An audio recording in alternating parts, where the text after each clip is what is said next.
Eliza Orzeszkowa, The Argonauts. Remember, you can write your opinion in the comments. Chapter 4. The dress worn at the theater was replaced now by a wrapper, composed of lace and material soft as down. Her posture in the low and deep armchair, the very manner even in which she arranged the folds of her robe, seemed to exhale the luxury of rest.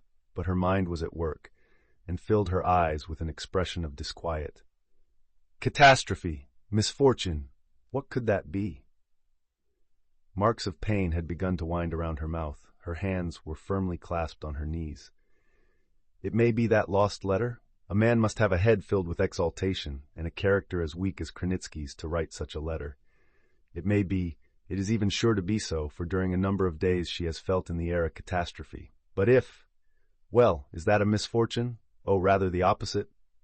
The supposition that the dark, grievous truth of her life might be discovered by him who would seek vengeance because of it roused no fear in her. It caused her to hope for a thing disagreeable and yet desired. Let that horrid knot in which her life was involved be untied or torn apart sometime, in any way whatever. Alone she would never have strength to untie or to cut it. She is such an eternally weak creature, and still anything would be better than the present condition. Two glittering tears rolled slowly down her cheeks. Above the drooping eyelids a deep wrinkle cut a dark line across her forehead.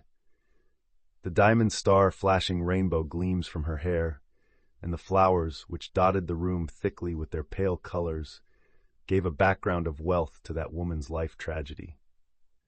With a teacup in her hand, Irene stood in the opposite door and looked at her mother uneasily, keenly, with such attention that her eyelids blinked repeatedly. Far from her now were those dry and sneering smiles in conversation with the Baron, but she passed through the room calmly and sat in front of her mother. It seems that the play of tonight did not amuse you much, Mamma. She looked into the teacup so steadily that she could not see her mother's tears or expression of face. But that face grew bright on a sudden and was covered with an unrestrained smile. "Is Kara sleeping?" inquired she. "Of course. Her room is quite silent, and so is Miss Mary's. Why do you not drink tea, Mamma?" Malvina raised the spoon slowly to her lips, and Irene began to speak calmly. "I heard very unexpected news today. It seems that Father has told Prince Zeno, who inquired about the matter, that he will not consent to my marriage with Baron Blauendorf." "Why call that news unexpected?" asked Malvina, looking at her daughter. Irene shrugged her shoulders slowly. "I did not suppose that Father would devote his precious time to things so trivial. This is unexpected and may bring trouble." "What trouble?" inquired Malvina, with alarm. "Father's opinions and mine may be in opposition. In that case, your opinion will yield." "I doubt that. I have my plans, my needs, my tastes. Of these Father can know nothing." They were silent rather long. During this time, Malvina raised her eyes to her daughter repeatedly, with the intent to say something, but she was unable, or at least she hesitated. At last she inquired in irresolute, almost timid tones, "Irene, do you love him? Do I love the Baron?" These words, coming from the lips of the young girl, expressed immense astonishment. If Baron Emil should hear that question, he would be the first to call it Arcadian or great-grandfatherly. And she laughed. "That is one of those things which do not exist, or which at least are changeable, temporary, that dependent on the state of the nerves and the imagination. I have a cool imagination and calm nerves. I can do without painted pots." As these words came slowly and coldly from the lips of her daughter, Malvina straightened herself, and her face was covered with a faint blush. She had preserved the rare, and at her age even wonderful, faculty of blushing. "Ira," cried she, "I hear these opinions not for the first time, and they give me such pain." She clasped her hands. "Love, sympathy, when a choice is made." The voice broke in her throat all at once. Her eyelids drooped, her shoulders fell back on the chair. She was silent. Irene laughed and made a gesture of despair with her hands. "What can I do with the situation?" began she in a jesting tone. "It was not I who made this world and cannot reconstruct it. I might like to do so, perhaps, but I cannot." Then she grew serious and continued, "Love and sympathy may be very charming. I admit even that most assuredly they are when they exist. But usually if they exist, it is for a short period. They flash up and quench. A few years, a few days, most frequently only days, and they pass. They are as if they had never been. Why illusions, when after them disenchantment must conic? They merely cause useless exertion in life, disappointment and suffering. Irene's words and sententious, hard tones were in marvelous contrast with the maiden roundness of her arms, which were bare in the broad sleeves of her dressing gown, with the fresh red of her delicate lips, and the gleam of her blue eyes. "Besides," added she, "I feel a sympathy for the Baron, a certain kind of sympathy." Malvina, after a moment's silence, asked in a low voice, "What kind of sympathy is it?" After a little hesitation, Irene answered with a harsh, abrupt laugh, "What kind of sympathy? A kind very common, it seems known universally. Sometimes his way of looking at me, or his pressure of the hand, moves me. But he pleases me most by his sincerity. He makes no pretense. He has never told me, like those 3 or 4 other suitors of mine, that he loves me. He has for me, as I have for him, a certain kind of sympathy. He considers me financially an excellent match, and for these 2 reasons he wishes to share with me his title of Baron and his relationship with certain families of counts and princes. And as I, on my part, need independence at the earliest, and my own house, so one thing for another, the exchange of services and interests is accomplished. We do not hide from each other these motives of ours, and this creates between us sincere and comrade-like relations, quite agreeable, and leading to no tirades or elegies in which there is not one bit of truth, or to any exaltation or despair which has no title to the future. This is all." "Ira," whispered Malvina after a long silence. "What, mamma?" "If I could, if I had the right." Both were silent. "What, mamma?" "If I could believe in spite of." The gilded and artistic clock ticked among the pinks and lilies. Tick-tack, tick-tack. "What is it, mamma?" "A cake, Ira." As Irene took a cake from the silver basket with her trembling hand, she cried with glad laughter, "At last you will eat even a cake. You have changed immensely, mamma. I cannot call you now, as I once did, a little glutton, since for some time past you eat so little that it is nearly nothing." Malvina smiled fondly at the name, which on a time her daughter had given her jestingly, and Irene continued in the same tone, "Remember, mamma, how you and I, with one small assistant in Cara, ate whole baskets of cakes, or big boxes of confectionery. Now that is past. I notice this long time that you eat almost nothing, and that you dress richly only because you must do so. At times were it possible, you would put on haircloth instead of rich silks, would you not? Have I guessed rightly?" While a faint blush covered her forehead and cheeks again, Malvina answered, "Rightly." Irene grew thoughtful. Without raising her eyes to her mother, she inquired in a low voice, "What is the cause of this?" "Returning currents of life are the cause," answered Malvina after a rather long silence, and she continued thoughtfully, "You see, my child, currents of a river when once they have passed never come back again, but currents of life come hack. My early youth was poor, as you know, calm, laborious, brightened by ideals from which I have deviated much. That was long ago, but it happened.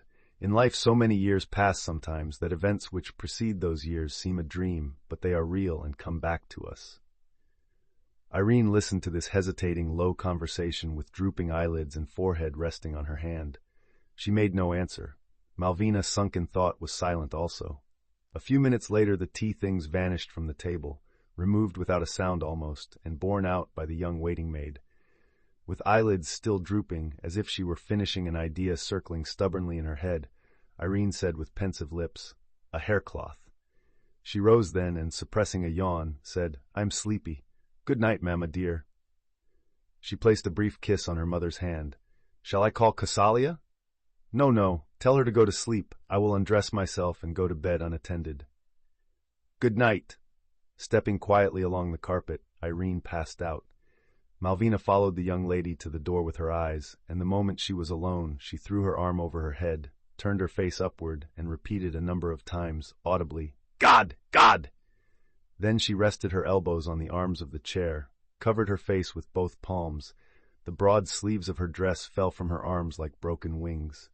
Thus, altogether motionless, she dropped into an abyss of regrets, reminiscences, and fears. The night flowed on. The clock among the flowers in that study struck the first hour after midnight, then the second hour, and each time in the darkness of the drawing rooms another clock answered in tones which were deeper and more resonant. The syringa and hyacinths gave out a still stronger odor, though the cold increased in that chamber. The frosty winter night was creeping in, even to dwellings which were carefully heated, and was filling them with darkness penetrated with cold. Along Malvina's shoulders, which were bent over the arm of the chair, shivers began to pass. In the darkness and cold a slight rustle was heard, and on the background of this darkness in the doorway appeared Irene. She wore a short, embroidered dress of cambric, and her fiery tresses were on her shoulders. She stood in the doorway with neck extended toward her mother. Then walking in soft slippers silently she passed through the room like a shadow, and vanished beyond the opposite door. There was something ghost-like in those two women. One passed, without the slightest rustle, by the other, who was sleeping in a low chair, without making the least movement. Outside that mansion the streets of the city were entering into a deeper and longer silence. The clock in the study struck 3. In the darkness 3 strokes, remote and deep, answered. In the air the volatile and languid odor of syringas was overcome by the narcotic and stronger odor of hyacinths. The increasing cold flowed around them with painful contrast. In the door, beyond which she had vanished, Irene appeared again, just as silently as before. She passed through the room and placed a shawl upon her mother's shoulders. Malvina, feeling the soft stuff, woke as if from a dream. "What is this?" exclaimed she, raising her face, the cheeks of which were gleaming in the light of the lamp. But when she saw her daughter, she smiled with relief immediately. "That is you, Ira. Why are you not asleep?" "I cannot sleep, and I came for the book which we began to read together. It is growing cold, so I brought a shawl. Good night." She went aside, but did not leave the room. She had no book in her hand. Perhaps she was looking for it in the beautifully carved ease filled with books, for she opened the case and stood before it, with arms raised toward the upper shelves, her hair lying motionless on the white cambric covering her shoulders. Malvina was looking at her daughter. In her eyes was impatience. She was waiting for her to go. "Is it late?" asked she. "Very late," answered Irene, without turning her head. "Does Kara cough tonight? I have not heard her cough today." Malvina rose, but tottered so much that she was forced to rest her hand on the edge of the table. She seemed greatly wearied. "Go to sleep. Good night," said she, passing her daughter. Irene looked at her tottering step and followed her quickly a number of paces. "Mamma!" cried she. "What, Ira?" Irene stood before her mother a moment. Her lips were quivering with words which she withheld, till she bent, kissed her mother's hand gently, and said in her usual manner, "Good night." Then she stood a while longer before the open case, listening to the rustle made by her mother while going to bed, and when that had ceased, she closed the case and moved quietly into the darkness behind the outer door. At that same time a carriage thundered in the silence and passed through the gateway. Restrained movement rose in the antechamber, from which one servant ran out into the dimly lighted stairway, and another rushed to the study and bedroom of the master of the mansion, to increase quickly the light of the lamps there. Darvid went up the stairs quickly and with sprightliness. He threw into the hands of the servant his fur, which was costly and original, since it was brought from the distant north, and began at once to read at the round table, through an eyeglass, that which he had jotted down recently in his pocket notebook. The book was in ivory binding with a gold monogram, and a pencil with a gold case. While reading, Darvid put a brief question to the servant. "Has Pan Marian returned?" The answer was negative. Large and heavy wrinkles appeared between Darvid's brows, but he continued to read his notes. Almost a quarter of an hour later, he wrote something more, while bending over the desk and standing. Soon in the bedchamber, furnished by the most skillful decorator of the capital, a night lamp on the mantel of a chimney illuminated a bed adorned with rich carving. A white and lean hand stretched out on a silk coverlet, and a face also, which was like ivory, and shining with 2 blue sleepless eyes, keenly glittering. Darvid cast an inattentive glance through the room, over which, in the pale lamplight, 2 beautiful female heads seemed to hover, reflected and multiplied in mirrors standing opposite each other. This was a most beautiful work, a genuine Greuze. To win this masterpiece, Darvid outbid a number of men of high standing. He triumphed and was delighted. But now his sleepless glance passed over that pearl of art inattentively. His night at the club, instead of diverting and calming, had bored and irritated. His honorable partner was annoying and rude in addition. Never would he have forced himself to play with the man, had not that relation been an honor, and, what was more, had it not been needful. Women say, one must suffer to be beautiful. Men need to change only the last word and say, one must suffer to be powerful. But that was beginning to be repulsive, and above all, to be wearisome. Only when in bed did he feel that he was weary. He could not sleep. He had slept badly for some weeks, since the time of that wretched letter. At thought of that letter the serpents stirred in Darvid's breast, but he shut them down in their den by hissing, "Stupidity." And he fell into long and uneasy thought about that man whom he had sent on weighty business, but who had not returned yet. Perhaps chance will not favor him this time, and another hand will seize the field of action and the great profits. He knows that he has enemies and rivals who envy, who undermine him. Well, he will win also in this case, only he would like something afterward. What?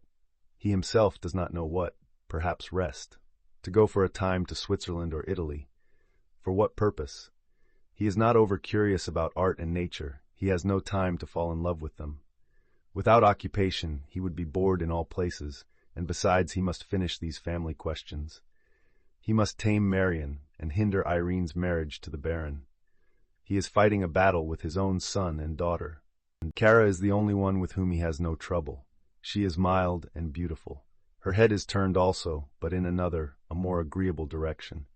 She is greatly attached to him, the dear child. She is frail. He must speak to the doctor about her. Perhaps send her to Italy. With whom? With her mother? He would never permit that. The child is his. He will go himself with Kara. But in that case, what will become of his enterprise? In the interior of the mansion were heard deep, metallic sounds. The clock struck 5. In that same mansion, at the distant end of it, in a chamber lighted by a blue night lamp, was heard a low, dry cough, and a frail, tall maiden, in night clothing covered with lace, sat up in a blue and white bed. "Miss Mary! Miss Mary!" cried she, with fear in her voice. From the adjoining chamber came a voice of agreeable tone and somewhat drowsy. "You are not asleep, Kara?" "I have slept. The cough woke me, but that is well, for I had a dreadful dream. I dreamed that Papa and Mamma—" She stopped suddenly, and though no one was looking at her, she hid her delicate face in the blue coverlet. So only in a whisper did she tell the end of her dream. They were angry at each other, so awfully angry. Ira put her arms around Mamma. Marion went away hissing. I hung to Papa, and cried so, and cried. In fact, her eyes were then filled with tears from the dream. But she stretched in the bed and, with her head on the pillows, thought, till she called again, "Miss Mary, are you sleeping?" "No, dear. Do you wish anything?" Kara began in a loud voice, "I wish immensely, immensely, Miss Mary, to go with you to England, to your father and mother. Oh, how I should like to be in that parsonage a while, where your sisters teach poor children and nurse the sick, and your mother makes tea at the grate for your father when he comes home after services. Oh, Mary, if you and I could go to that place, it is so pleasant there." In the blue light and in the silence, her thin voice recalled the twittering of a lark. "We will go there sometime, dear. Your parents will permit, and we will go. But sleep now." "Very well, I will sleep. Good night, Miss Mary, my dear, good Miss Mary." She lay some minutes quietly thinking, till she sat up again in bed coughing. When the cough had passed, she called in a low voice, "Miss Mary! Miss Mary!" There was no answer. "She is sleeping," whispered Kara, and after a while she looked around and, in a lower voice, called, "Puffy! Puffy!" At this call, the little dog sprang from a neighboring chair, and in the twinkle of an eye was on the bed. Kara stroked the silken coat of the dog, and bending toward him, whispered, "Puffy! Puffy! Dear little dog, lie here, sleep for thyself." She put him on her breast almost at her chin, with her hand on his coat, and with the whisper, "Puffy! Good Puffy!" she fell asleep. Then was heard the sound of a droshky coming quickly, with uproar in front of the house, and again there was an end to voices and movement. 2 men ascended the stairway, one much older than the other, with a carefully brushed but somewhat worn hat, in a fashionable but somewhat worn fur. He spoke in a low voice. "Yes, yes, c'est quelque chose de nuit." He commanded me to break off all relations with you and to stop visiting his house. 1,001 nights. Why is it? What is it for? Exclaimed the other. Suddenly he stopped partway on the stairs and asked with a half-jeering, half-pitying look at his companion, if he should find out. Krenitsky turned his face away. My Marian, with you, of that. Painted pots, laughed Marian. Do you take me for my great-grandfather? Well, has he found it out? With red spots on his cheeks and forehead, Krenitsky blinked affirmatively. Sapristi, imprecated Marian, and immediately he laughed again. And why? For what reason? Did he also believe in painted pots? I thought him modern. Alas, sighed Krenitsky. They advanced in silence past the first story of the house. Marian's bachelor chambers were on the second story. My dear old man, I am sorry for you, enormously sorry, began young Darvid again. I have grown so accustomed to you. You will have to suffer, and poor Mamma too. Where did he get all this? A man of such sense. I thought that his head was better ventilated. He could not finish, for Krenitsky threw himself on his neck at the very door of his apartments. He wept. Drying his eyes with his perfumed cambric handkerchief, he said, My Marian, I shall not survive this blow. I love you all so much. You are, for me, as a younger brother. He tried to kiss him, but Marian broke away from his embrace, and his tears, the moisture of which he felt on his face with discomfort. But it is absurd, exclaimed he. Are we to break our relations because they displease someone? Are we slaves? Laugh at that, my dear. Come to me as before, but pass the night now with me, for it would be difficult for you to go home at this hour. He touched the button of the electric bell, and when the door opened at once, he said to his companion on the threshold, Bianca sings that aria from the Cavalier gloriously. Does she not? La la la! He tried to give the music, but his voice failed. So he disappeared behind the closing door, humming the aria of the splendid singer which he had just heard at supper. Below, 2 clocks, one after the other, sounded out 6. Through the great windows light began to enter from the snow-covered streets. That seemed the gradual and slow drawing aside of a dark curtain, from behind which came out with increasing distinctness furniture, pictures, mirrors, candlesticks, vases, rugs, plushes, velvets, polish, gilt, mosaics, ivory, porcelain, until all standing forth in the full light of that winter morning began like a pearl shell to interchange various colors and lustres, and to drop from the walls and ceilings reflections of gold on the shining floor. Remember to subscribe,